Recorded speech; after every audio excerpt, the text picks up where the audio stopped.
देखिए last moment में क्या पढ़ के जाना है क्या नहीं, मैंने इंपॉर्टेंट क्वेश्चंस की तो वीडियो बना के डाल दी है, उसको जाके देख लेना सक्षम माइंड पर। लेकिन लास्ट में हमें क्या रिवीजन करना है, जी टू मॉडरेट है वही हमें पढ़ना है, ठीक है, लास्ट मोमेंट में। क्योंकि हार्ड अगर डिफिकल्ट कुछ क्वेश्चंस करोगे तो शायद उसमें प्रॉब्लम आएगी और इतना टाइम नहीं है। तो मैं रिवीजन करा रहा हूँ आपका, ठीक है, जो फॉर्मूले हैं और जो कुछ मेथड है थ्योरम से रिलेटेड है। अब यहाँ देखिए रियल नंबर्स जो है, रियल नंबर फर्स्ट चैप्टर है। अब इसमें रेशनल और इरेशनल, रियल नंबर में दो नंबर इंक्लूड रेशनल नंबर और इरेशनल। अब रियल नंबर क्या है जो पी बाई क्यू की फॉर्म में Q doesn't equal to zero, terminating और नॉन टर्मिनेटिंग रेशनल नंबर के अंतर्गत आते हैं। रेशनल नंबर क्या है 1/2, 2/3, जितने भी इंटीजर्स हैं all integers are rational number, ठीक है, ये याद रखिए।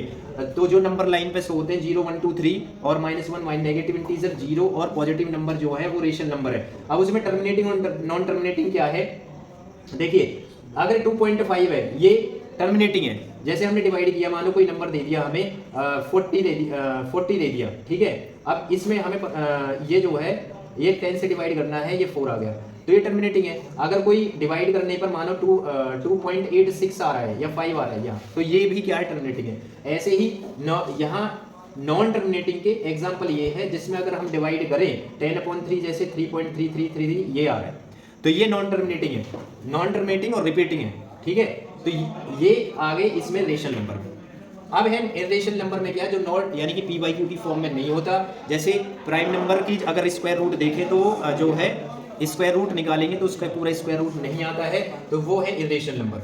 नॉन टर्मिनेटिंग नॉन रिपीटिंग होते हैं। और जैसे ये भी एग्जांपल दे दिया √2, √3, √5, 223.01 एंड 0027, ये मतलब चेंज होते चले जाएंगे, यानी कि इनका कोई एंड पॉइंट नहीं होगा इरेशनल नंबर में। अब इसमें देखिए टर्मिनेटिंग नॉन टर्मिनेटिंग अगर विदाउट डिवीजन आता है तो एक थ्योरम है, वो क्या है कि 2 की पावर अगर डिनोमिनेटर 2 की पावर m और n m 2 की पावर m और 5 की पावर n की फॉर्म में है डिनोमिनेटर, तो उसमें जो है बिना भाग की हुए हम इसको कर सकते हैं, ठीक है। अब इसमें एचसीएफ और एलसीएम वाला भी है रियल नंबर में ही, जो एचसीएफ और एलसीएम ये इन दोनों की जो प्रोडक्ट है वो किसके बराबर होती है, फर्स्ट इंटू सेकंड, यानी कि first number into second number. मैं सिर्फ दोस्तों आपको फॉर्मूले और कुछ फैक्ट बता रहा हूँ, जो कुछ पॉइंट बता रहा हूँ, जो इंपॉर्टेंट पॉइंट है वो मैंने ले लिए हैं यहाँ, जो आपके एग्जाम के लिए काफ़ी इंपॉर्टेंट है। एमसीक्यू में इस टाइप के क्वेश्चंस आपसे मतलब इससे रिलेटेड जो है पूछ सकता है कि आपको कोई मानो जैसे पूछ लिया कि ऑप्शन में दे दिया कि एमसीक्यू में बताइए इनमें से कौन सा रेशनल नंबर है या कौन सा टर्मिनेटिंग है, कौन सा नॉन टर्मिनेटिंग या इरेशनल नंबर है। यहाँ देखिए ये पॉलिनोमियल चैप्टर में है, क्वाड्रेटिक पॉलिनोमियल। क्वाड्रेटिक पॉलिनोमियल में पॉलिनोमियल की जो फॉर्म है ax² + bx + c है, और इसके जीरोज मैंने मान लिया अल्फा एंड बीटा है, ठीक है। तो इनका जो जीरोज है सम ऑफ जीरोज, तो अल्फा प्लस बीटा -b/a और product of zeros alpha into beta c/a के इक्वल होगा। अब पॉलिनोमियल देखिए, पॉलिनोमियल यहाँ मेनली आपके जो सिलेबस में है वो मतलब क्या है, linear polynomial, quadratic polynomial, cubic polynomial. अब इनकी फॉर्म दे रखी है। लीनियर पॉलिनोमियल में डिग्री पूछ सकता है आपसे कि बताइए हाईएस्ट डिग्री क्या होगी इसकी, तो डिग्री जो होगी 1 होगी, क्योंकि यहाँ x वेरिएबल है और a भी जो है वो रियल नंबर है और x जो है इसकी पावर जो हाईएस्ट डिग्री है तो 1 है, ठीक है। a doesn't equal to 0। Quadratic polynomial में जो हाईएस्ट पावर है यहाँ x पावर 2 है, तो इसकी जो डिग्री है 2 हो गई, ऐसे ही इसमें 3 है। अब इससे देखिए क्यूबिक जो पॉलिनोमियल है वो इस फॉर्म में होता है ax³ + bx² + cx + d। और अगर जीरोज देखिए, अगर स्टैंडर्ड मैथ है आपके पास तो इसमें पूछा जा सकता है, वैसे सिलेबस में से कट गया लेकिन फिर भी मैं बता रहा हूँ नॉलेज के लिए। Alpha plus beta plus gamma जो है = -b/a होगा। और यदि प्रोडक्ट पूछता है उनकी प्रोडक्ट ऑफ जीरोज, ठीक है, sum of the product of zeros तो c/a होगा, और प्रोडक्ट ऑफ जीरो जो है alpha into beta into gamma यानी कि -d/a होगा। आपको ग्राफ दे दिया जाएगा और पूछेगा कि इसमें बताइए नंबर ऑफ जीरोज कितने हैं। जैसे ये ग्राफ है कि फर्स्ट में ग्राफ कट्स x एक्सिस, अगर एक पॉइंट यहाँ कितने पॉइंट पर काट रहा है, 2 पॉइंट पर काट रहा है x एक्सिस पर, ठीक है, एक O पर और एक P पर, तो यहाँ x की वैल्यू जो है वो 2 हो गई, यानी कि नंबर ऑफ जीरोज 2 हो गए। ऐसे ही इसमें जो है 2 पर काट रहा है, यहाँ भी नंबर ऑफ जीरोज 2 हो गए। यहाँ देखिए यहाँ एक पॉइंट पर है, यानी कि x एक्सिस पर एक ही पॉइंट पर टच कर रहा है। केस 2 में graph cuts x axis at exactly 1 point, ठीक है।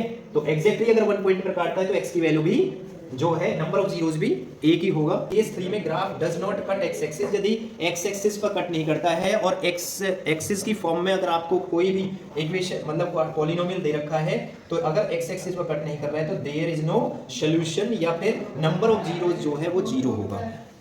दोस्तों ये वीडियो देख के जरूर जाना, अगर ये वीडियो आपने देख ली ना सही ढंग से और स्किप मत करना, फास्ट रिवीजन करा रहा हूं, इनसे रिलेटेड आपको एग्जाम में पूछा जाएगा। और ये देखिए जैसे pair of linear equations in two variables, दो वेरिएबल्स में लीनियर इक्वेशन का जो पेयर है इसमें आपसे पूछेगा मतलब ये जनरल इक्वेशन हो गई और आपसे पूछेगा कि भाई ग्राफिकल रिप्रेजेंटेशन से रिलेटेड या इंटरप्रिटेशन या कंडीशन सॉल्वेबिलिटी, यानी कि ये आपको दो लीनियर इक्वेशन दे दी, उसने पूछ लिया कि बताइए कंसिस्टेंट होंगी या मैनी सॉल्यूशन होगा, या फिर आपसे पूछ सकता है कि इनकंसिस्टेंट होगी या फिर एक यूनिक सॉल्यूशन होगा या नो सॉल्यूशन, जो भी है। तो यहाँ देखिए इसमें जनरल इक्वेशन क्या होती है, a1x + b1y + c1 = 0, a2x + b2y + c2 = 0।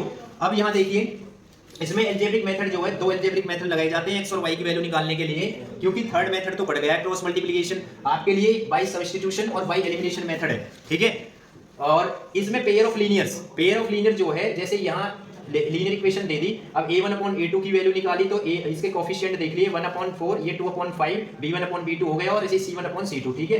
यहाँ कंपेयर द रेशियो, कंपेयर कराई, अब रेशियो कंपेयर कराने पर 1/4 डजंट इक्वल टू 2/5, ठीक है, यानी कि a1/a2 b1/b2 जो है वो इक्वल आपस में नहीं है, इसलिए ग्राफिकल जो रिप्रेजेंटेशन होगी इंटरसेक्टिंग लाइंस होगी। यानी कि अगर मैं बताऊं तो आप ये अगर x एक्सिस है और ये y एक्सिस है, तो अगर कोई लाइन है तो दो लाइन है तो दो लाइन मानो ये इंटरसेक्ट कर रही है कहीं, मैंने ऐसे ही एग्जाम बता रहा हूं कि दो लाइन है और दो लाइन मानो किसी पी पॉइंट पर इंटरसेक्ट कर रही है। एग्जैक्टली वन सॉल्यूशन होगा, एक सॉल्यूशन होगा, यानी कि यूनिक सॉल्यूशन। सिस्टम इज जो यहां अगर कंडीशन फॉर सॉल्वेबिलिटी देखे तो कंसिस्टेंट हो गई।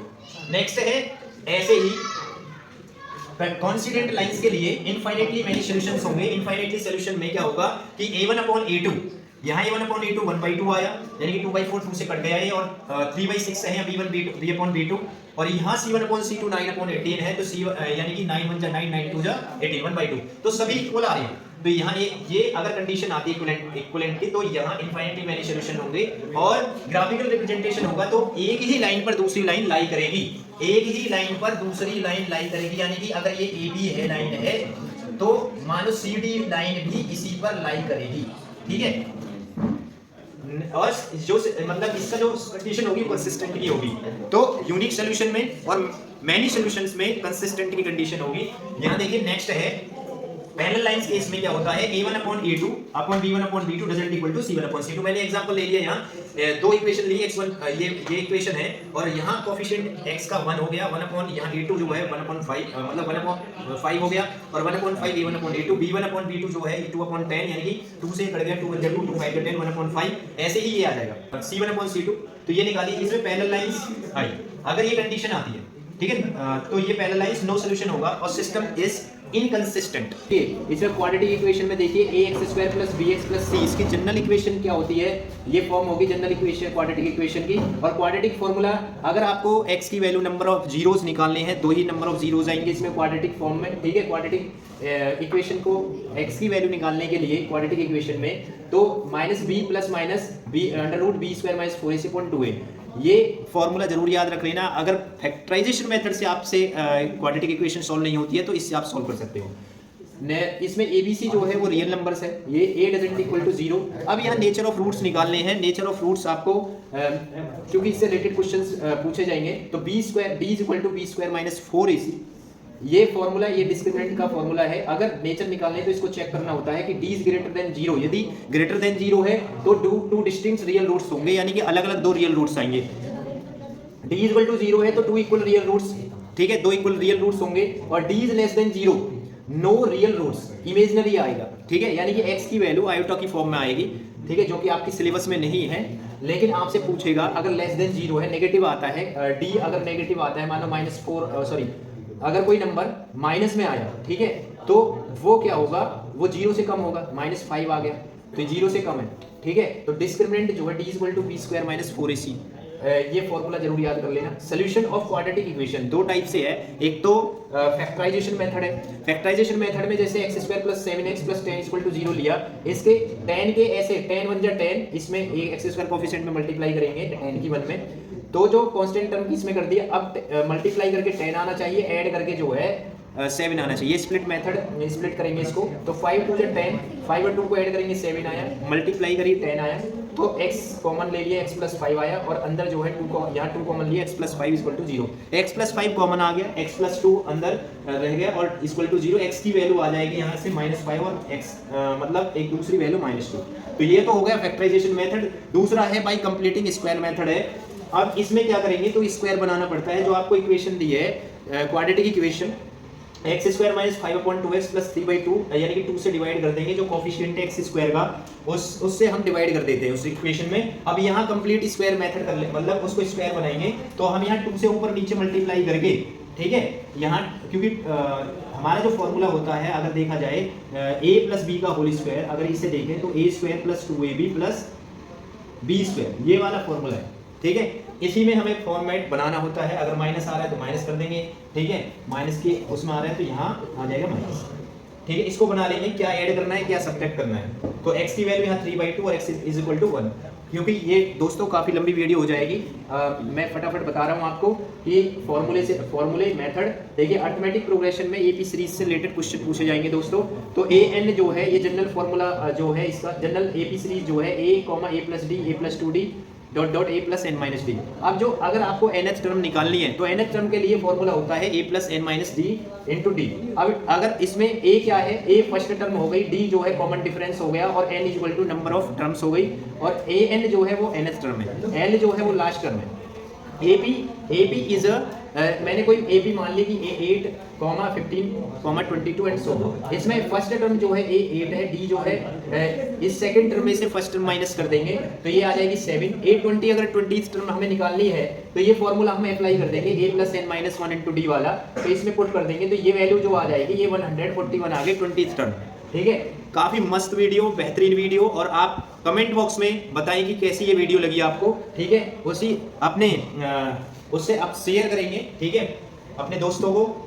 या देखिए Sn = n/2 2n-, ये सम वाला फॉर्मूला है दोस्तों। अगर आपको नंबर ऑफ सीरीज दे रखी है और उसमें आपको नंबर्स को ऐड करना है तो कैसे करेंगे, ये formula Sn = n/2 2an - 1 × d है। अब यहाँ देखिए, अगर आपको लास्ट टर्म दे रखी है और नंबर ऑफ टर्म्स दे रखी है तो आप यहाँ ये वाला फॉर्मूला भी अप्लाई कर सकते हैं। फ्रॉम द एंड से अगर nth टर्म निकलवाता है तो an = होता है l - n - 1 × d। अब जैसे 20th टर्म का ही मैंने इसका जो है 20th टर्म का सम निकाला, तो इसमें n की वैल्यू पुट कर दी, d की, और a की वैल्यू जो है a की वैल्यू, d की वैल्यू पुट कर दी, n की वैल्यू। अब यहाँ जो है ये आ गया 1490।